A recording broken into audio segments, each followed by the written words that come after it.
शांति। 2 सितंबर 2021 प्रातः मुरली बाप दादा के महावाक्य। मीठे बच्चे, तुम अपनी तकदीर भविष्य नई दुनिया के लिए बना रहे हो। ये तुम्हारा राजयोग है ही नई दुनिया के लिए। प्रश्न: तकदीरवान बच्चों की मुख्य निशानियां क्या होंगी? उत्तर: पहला, तकदीरवान बच्चे कायदे सिर श्रीमत पर चलेंगे। कोई भी कायदे के विरुद्ध कार्य करके अपने को व बाप को ठगेंगे नहीं। दूसरा, उन्हें पढ़ाई का पूरा शौक होगा, समझाने का भी शौक होगा। तीसरा, पास विद ऑनर बन स्कॉलरशिप लेने का पुरुषार्थ करेंगे। चौथा, कभी किसी को दुख नहीं देंगे, कभी कोई उल्टा कर्म नहीं करेंगे। गीत तकदीर जगा कर आई हूँ। ओम शांति। मीठे मीठे रूहानी बच्चों ने गीत सुना, नयों ने भी सुना तो पुरानों ने भी सुना, कुमारियों ने भी सुना। ये पाठशाला है। पाठशाला में कोई ना कोई तकदीर बनाने जाते हैं। वहाँ तो अनेक प्रकार की तकदीर है। कोई सर्जन बनने की, कोई बैरिस्टर बनने की तकदीर बनाते हैं। तकदीर को एम ऑब्जेक्ट कहा जाता है। तकदीर बनाने बगैर पाठशाला में क्या पढ़ेंगे? अब यहाँ बच्चे जानते हैं कि हम भी तकदीर बनाकर आए हैं नई दुनिया के लिए अपना राज्य भाग्य लेने।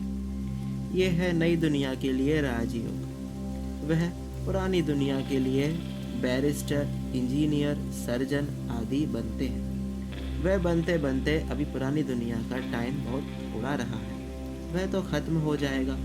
वह तकदीर है इस मृत्यु लोक के लिए, इस जन्म के लिए। तुम्हारी पढ़ाई है नई दुनिया के लिए। तुम नई दुनिया के लिए तकदीर बनाकर आए हो। नई दुनिया में तुमको राज्य भाग्य मिलेगा।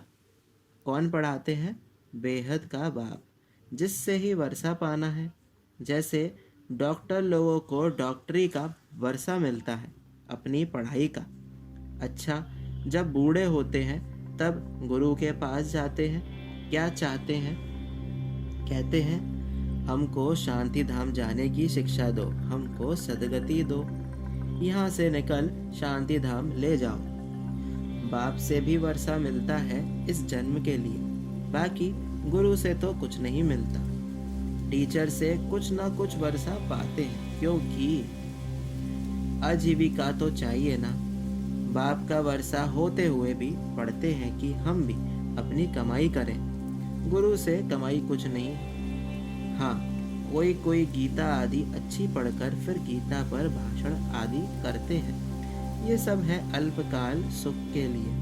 अब तो इस मृत्यु लोक का अंत है। तुम जानते हो हम नई दुनिया की तकदीर बनाने आए हैं। ये पुरानी दुनिया खत्म हो जानी है। बाप की वह अपनी मिल्कियत भी सब भस्म हो जाएगी।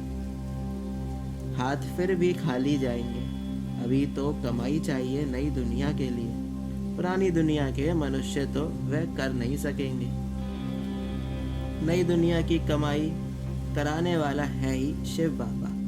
यहाँ तुम नई दुनिया के लिए तकदीर बनाने आए हो। वह बाप ही तुम्हारा बाप भी है, टीचर भी है, गुरु भी है। और वह आते ही हैं संगम पर भविष्य के लिए कमाई सिखलाने। अब इस पुरानी दुनिया में तो थोड़े रोज हैं। ये दुनिया के मनुष्य नहीं जानते, तुम बच्चे जानते हो। नई दुनिया के लिए ये हमारा बाप टीचर सतगुरु है। बाप आते ही हैं शांति धाम सुख धाम में ले जाने। कोई तकदीर नहीं बनाते हैं, गोया कुछ भी समझते नहीं। एक ही घर में स्त्री पढ़ती है, पुरुष नहीं पढ़ता। बच्चे पढ़ेंगे, माँ बाप नहीं पढ़ेंगे। ऐसे होता रहता है। शुरू में परिवार के परिवार आए, परंतु माया का तूफान लगने से आश्चर्यवत सुनंती कथनती बाप को छोड़ चले गए।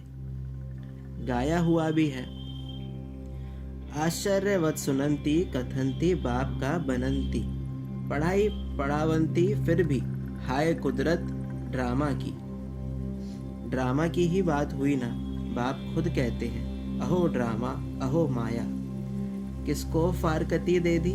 स्त्री पुरुष एक दो को डाइवोर्स देते हैं, बच्चे बाप को फारकती देते हैं। यह तो वह नहीं है, यह तो डाइवोर्स दे ना सके। बाप तो आए हैं बच्चों को सच्ची कमाई कराने। बाप थोड़ी किसको खड़े में डालेंगे। बाप तो है ही पतित पावन, रहम दिल। बाप आकर दुख से लिबरेट करते हैं और गाइड बन साथ ले जाने वाला है। ऐसे कोई लौकिक गुरु नहीं कहेंगे कि मैं तुमको साथ ले जाऊंगा। शास्त्रों में है भगवानुवाच कि मैं तुम सबको ले जाऊंगा। मच्छरों सदृश सब जाने, तुम बच्चे अच्छी रीति जानते हो। अभी हमको जाना है घर, ये शरीर छोड़ना है। आप मुँहे मर गई दुनिया, अपने को सिर्फ आत्मा समझ बाप को याद करना है। ये तो पुराना चोला छी छी है, ये दुनिया भी पुरानी है। जैसे पुराने घर में बैठे होते हैं, नया घर सामने बनता रहता है, तो बाप भी समझेगा हमारे लिए, बच्चे भी समझते हैं हमारे लिए बन रहा है। बुद्धि चली जाएगी नए घर तरफ, इसमें ये बनाओ ये करो, बुद्धि उसमें ही लगी रहेगी। फिर पुराना तोड़ देते हैं, ममत्व सारा पुराने से मिटाए नए से जुट जाता है। ये है बेहद दुनिया की बात। पुरानी दुनिया से ममत्व मिटाना है और नई दुनिया से लगाना है। जानते हैं ये पुरानी दुनिया खत्म होनी है, नई दुनिया है स्वर्ग। उसमें हम राजाई पद पाते हैं। जितना योग में रहेंगे, ज्ञान की धारणा करेंगे, औरों को समझाएंगे, उतना खुशी का पारा चढ़ेगा। बड़ा भारी इम्तिहान है। हम 21 जन्म के लिए वर्षा पा रहे हैं। साहूकार बनना तो अच्छा है ना, बड़ी आयु मिले तो अच्छा है ना। सृष्टि चक्र को जितना याद करेंगे, जितने को आप समान बनाएंगे, उतना फायदा है। राजा बनना है तो प्रजा भी बनानी है। प्रदर्शनी में इतने ढेर आते हैं, वह सारी प्रजा बनती जाएगी, क्योंकि इस अविनाशी ज्ञान का विनाश नहीं होता। बुद्धि में आएगा पवित्र बन पवित्र दुनिया का मालिक बनना है। राम राज्य की स्थापना हो रही है, रावण राज्य का विनाश हो जाएगा। सतयुग में तो होंगे ही देवताएं। बाबा ने समझाया था, लक्ष्मी नारायण का चित्र जो बनाते हैं उसमें लिखना चाहिए कि पास्ट जन्म में ये तमो प्रधान दुनिया में थे, फिर इस पुरुषार्थ से तमो प्रधान दुनिया से सतो प्रधान विश्व के मालिक बनेंगे। मालिक राजा प्रजा सब होती है ना। प्रजा भी कहेगी भारत हमारा सबसे ऊंचा है। बरोबर भारत ही सबसे उच्च था, अभी नहीं है, था जरूर, अभी तो बिल्कुल गरीब हो गया है। प्राचीन भारत सबसे साहूकार था। हम भारतवासी सबसे उच्च देवता कुल के थे, दूसरे कोई को देवी देवता नहीं कहा जाता। अब तुम बच्चियां भी पढ़ती हो, फिर औरों को समझाना है ना। बाबा ने डायरेक्शन दिया ना, कैसे प्रदर्शनी आदि में तार दी जाए, सो लिख कर आओ। तुम्हारे पास चित्र भी है, तुम सिद्ध कर बतला सकते हो कि उन्होंने ये पद कैसे पाया। अब फिर से ये पद पा रहे हैं शिव बाबा से। उनका चित्र भी है, शिव है परम पिता परमात्मा। ब्रह्मा विष्णु शंकर के भी चित्र हैं। परम पिता परमात्मा ब्रह्मा द्वारा स्थापना कर रहे हैं। विष्णुपुरी सामने खड़ी है, विष्णु द्वारा नई दुनिया की पालना।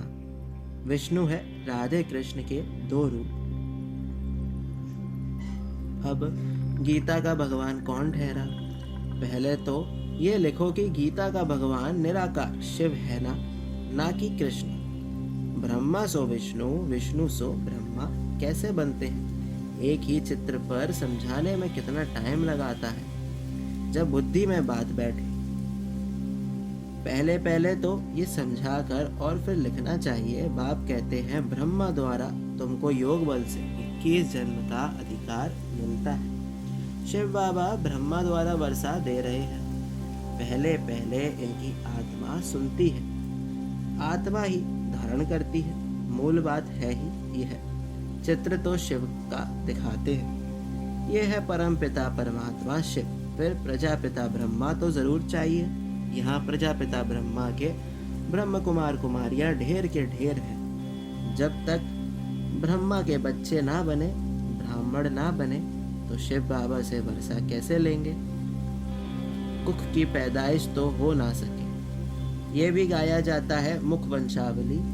तुम कहेंगे हम प्रजापिता ब्रह्मा के मुख वंशावली हैं। वो गुरुओं के चेले अथवा फॉलोअर्स होते हैं। यहाँ तुम एक को ही बाप टीचर सतगुरु कहते हो, सो भी उनको कहते हो जो निराकार शिव बाबा ज्ञान का सागर नॉलेजफुल है, सृष्टि के आदि मध्य अंत का ज्ञान देते हैं। वह टीचर भी है। निराकार आकर साकार द्वारा सुनाते हैं। आत्मा ही बोलती है ना।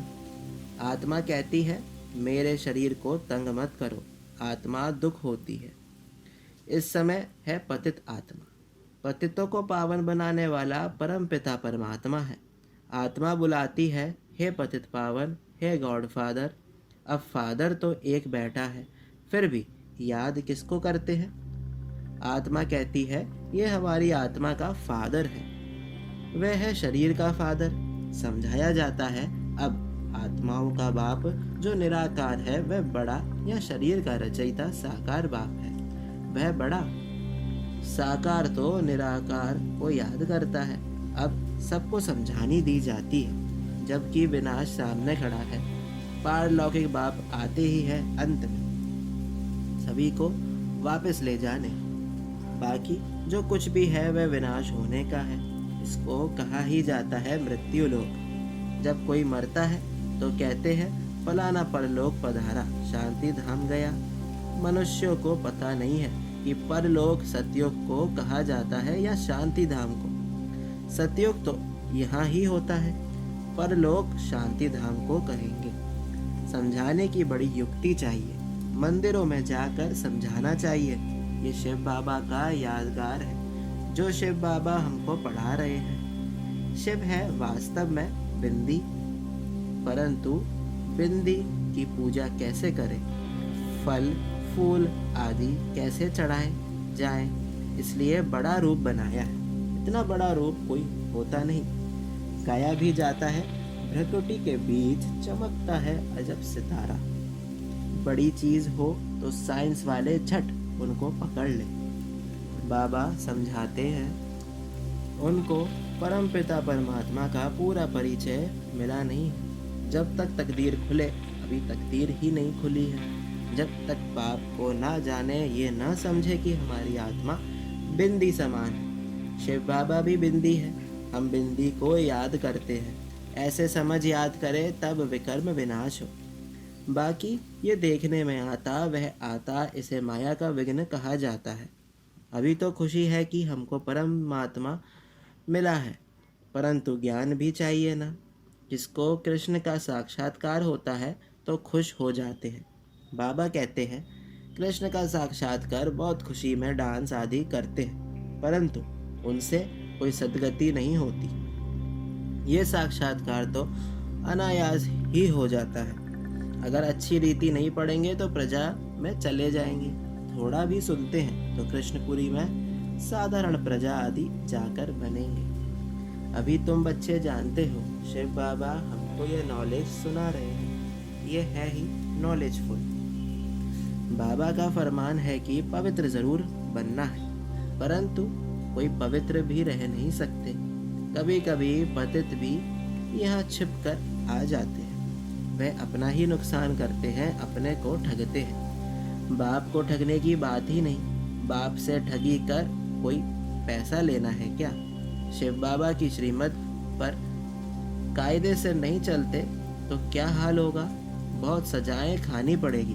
दूसरा, फिर पद भी भ्रष्ट हो जाएगा। कोई भी कायदे के विरुद्ध काम नहीं करना चाहिए। बाप तो समझाएंगे ना, तुम्हारी चलन ठीक नहीं है। बाप तो कमाई करने का रास्ता बताते हैं, फिर कोई करे ना करे उनकी तकदीर।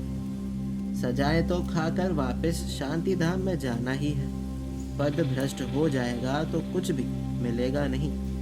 आते तो बहुत है, परंतु यहाँ बाप से वर्षा लेने की बात है। बच्चे कहते हैं, बाबा से तो हम स्वर्ग का सूर्यवंशी राजाई पद पाएंगे।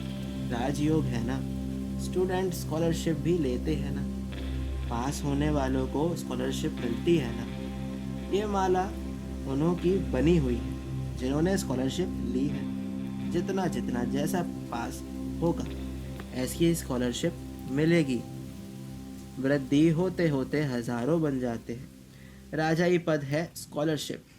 जो अच्छी तरह पढ़ाई पढ़ते हैं वे गुप्त नहीं रह सकते। बहुत नए नए पुराणों से आगे निकल पड़ेंगे।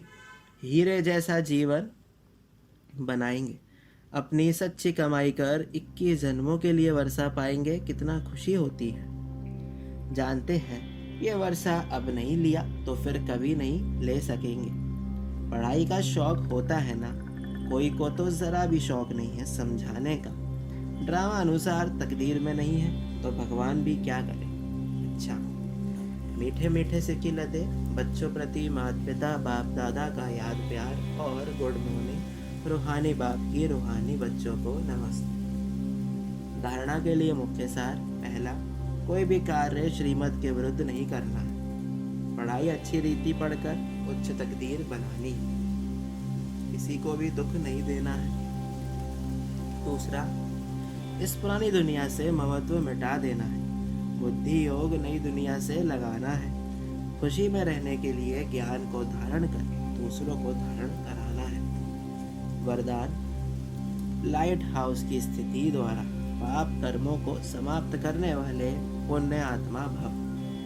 जहाँ लाइट होती है वहाँ कोई भी पाप का कर्म नहीं होता है। तो सदा लाइट हाउस स्थिति में रहने से माया कोई पाप कर्म नहीं करा सकती। सदा पुण्य आत्मा बन जाएंगे। पुण्य आत्मा संकल्प में भी कोई पाप कर्म नहीं कर सकती। जहाँ पाप होता है वहाँ बाप की याद नहीं होती। तो दृढ़ संकल्प करो कि मैं पुण्य आत्मा हूँ, पाप मेरे सामने आ नहीं सकता। स्वप्न व संकल्प में भी पाप को आने ना दो। स्लोगन, जो हर दृश्य को साक्षी होकर देखते हैं वही सदा हर्षित रहते हैं। ओम शांति।